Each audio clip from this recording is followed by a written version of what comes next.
Hi, everyone, and welcome to another episode of Dialogues from the President's Corner featuring Dr. Czarda, President of Greensboro College, as well as our special guest today, Emily Scott, Chief of Staff and Vice President for Compliance and Title IX Coordinator here at the college. So, how are you both doing today? It's the middle of the semester when the stretch one is past spring break, so Doing well, but it's a time of year where, having been in higher ed a long time, I remind people there's a reality. The college campuses get kind of grumpy in March and April because we're trying to do so much. Yeah, I would agree. It's been a busy week since the break ended. So, that's just what we were talking about yep. before you came in, Dr. Czarda. Even though the smile on our face is a little grumpiness inside. Well, 6 weeks left in the semester. It happened fast. Yeah. Today, we wanted to speak with Emily Scott, who wears a lot of hats here at the college. She's the chief of staff, she's our Title IX coordinator, and vice president for compliance. So, Dr. Czarda, I know we were talking yesterday. You initially worked as a chief of staff in a previous college, and it's not the first position that usually comes to mind, like a dean or a professor, like in higher ed. So, do you want to talk about, I guess, just like the role of chief of staff in higher ed? Yeah, and I have kind of an interesting perspective on that. I was the chief of staff at George Mason University to two different presidents for 3 or 4 years for one, and then we had a retirement, and the new president asked me to stay on for another 3 or 4 years. That was in the mid 90s. That was a long time ago. It was 30 years ago. But at the time, they named me chief of staff and told me kind of what I was expected to do. And as you would in a position that you've just taken, I tried to look around to see who else was doing that kind of job. And it's nothing I can prove, but I might have been the first chief of staff in higher education 30 years ago. Today, it is, if not common, it is not unusual. I would say that every college university in the region has either a chief of staff or someone who functions as that. And what I have found over the years is that it's really almost an invaluable position because if you look at an organization chart, which are never really accurate in terms of how any organization works, there's a lot of things that kind of fall between the boxes. And part of the job of a chief of staff is to manage the white space between the boxes in the organization chart. The chief of staff also is a position where the president can't be everywhere all the time they need to be. They can't be involved with all the projects they need to be. And if you have someone who fits the role, which Emily does perfectly as chief of staff, it's almost like a physician's assistant where you kind of expand the ability of the president's office to manage things. Yeah.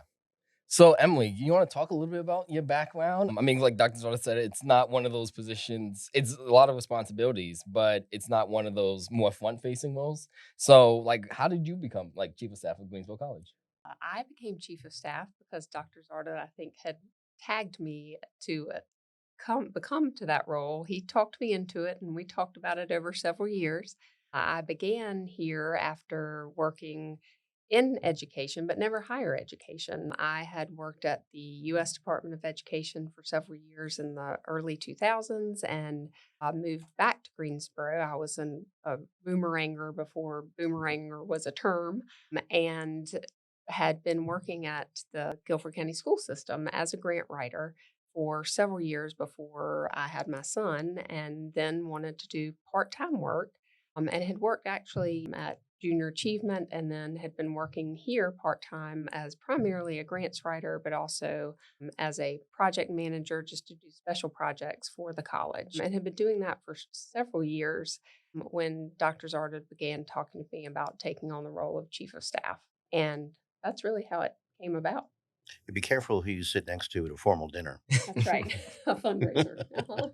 I know Dr. Zara just mentioned, like, if you look at an org chart, the chief of staff does like a lot of like the white spaces in between. So, do you want to talk about, I guess, like both like the day to day of what that role looks like, and just like more, I guess, more notable projects, like larger projects that you've been a part of? Sure. So I was thinking about it even today. I had unscheduled impromptu meetings with our provost, with our VP for enrollment, with our dean of students, with one of our athletic trainers, and with our athletic administrator and our director of facilities. They were lined up, not lined up at my door, but we had a little bit of a traffic jam there. And, that's all before noon. That's what I was gonna say. It's feels so early in the day. And none of those were scheduled meetings. And I find that's often how my busiest days go is when I don't have meetings scheduled, is then things sort of organically come to me. And there are several things that Dr. Zarda and I will try to, usually every week we reserve time to sit down and talk, but oftentimes it'll be sort of a hallway meeting or I'll come to him with something And I think sometimes it's almost like I'm the filter. Mhm. So things may come to me that we can get resolved before we have to involve Dr. Zarda, or I can give him the cliff notes of something that's hopefully a challenge or something that we may have gotten a solution to before it has to come to Dr. Zarda. Or I may say, here are our couple of options. What do you think we need to do? That actually kinda leads me into, like, my next question, just because you guys have worked together for a while and you guys have been friends, you guys have been colleagues. So I'm just curious, I mean, and you could just definitely reiterate the points you just made about, like, what does that look like the day-to-day, your both working relationship? Like, you guys just, like, impromptu meetings, like, meetings in the hallways, scheduled meetings? Yeah, Matthew, I think I'd probably first say that since I was a chief of staff to presidents and now work with the chief of staff, that there's a couple key components of the relationship that are important. Probably, in my mind, the top two are trust and candor. Emily not only has the right to come into my office and shut the door, she has the obligation to come in and shut the door and tell me what I need to hear. And we've talked about this along the way, and I had the same relationship with the presidents. I was chief of staff too. We can discuss, we can debate, we can argue. I'll listen to her input on anything. But at the end of the conversation, there's only one decision, and that is the one we will stick with. And I think that's gone well. But the trust is the other part of it, because there are things that we have to deal with in our office which are highly sensitive. They just are in any president's office. And if there's not the level of trust between the president and chief of staff, it can't work. And I say this carefully, but I think I trust Emily completely. Emily, also the vice president for compliance in Title IX here. So you again, like, you wear a lot of hats. Do you wanna talk about, like, your work with that and, like, how does that look on a usual day-to-day basis? Yeah, so the Title IX part of my role preceded the chief of staff part, and that came about, I think 2014. We began looking at our policy and found that we needed to amend it and make sure we were coming into compliance with some of the regulatory things that were coming down from the Department of Ed. So I had a good team that worked on that, and we had our policy and began making sure that we were in compliance with all the training regulations. And then once we redid the policy, Mhm. it required that a Title IX coordinator on campus have any report of any sexual misconduct come to that Title IX coordinator so that then the college can respond appropriately to any reports.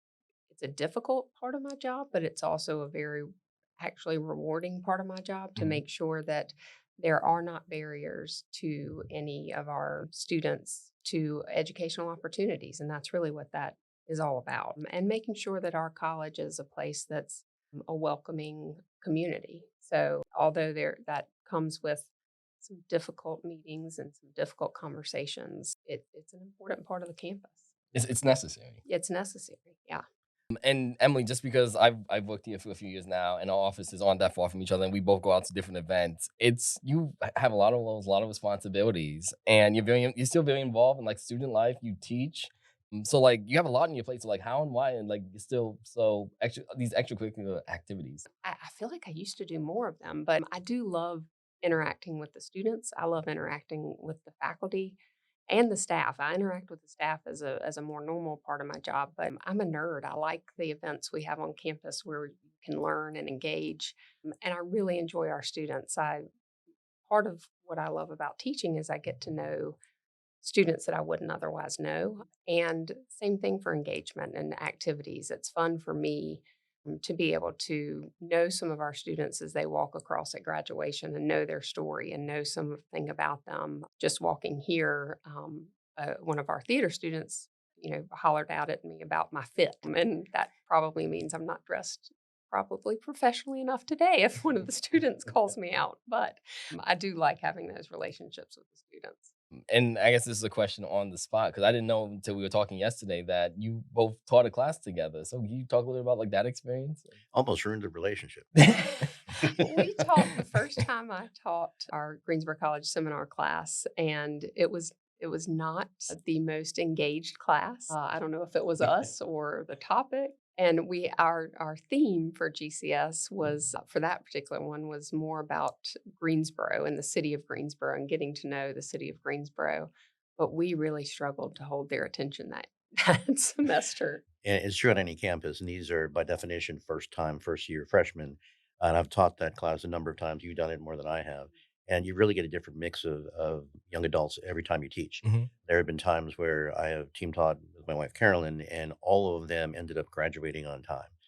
We had 13 in the class, and I'm not sure any of them graduated We on did time. have some or get their degree, but it was a struggle It to was a keep their struggle. attention that semester. Well, thank you, Emily, for joining us today and for your ongoing and continuing work with the campus. And thank you, Dr. Czarda. Thank you all for watching this episode, and we'll see you soon. And be sure to like, comment, and subscribe to our YouTube channel. Thank you.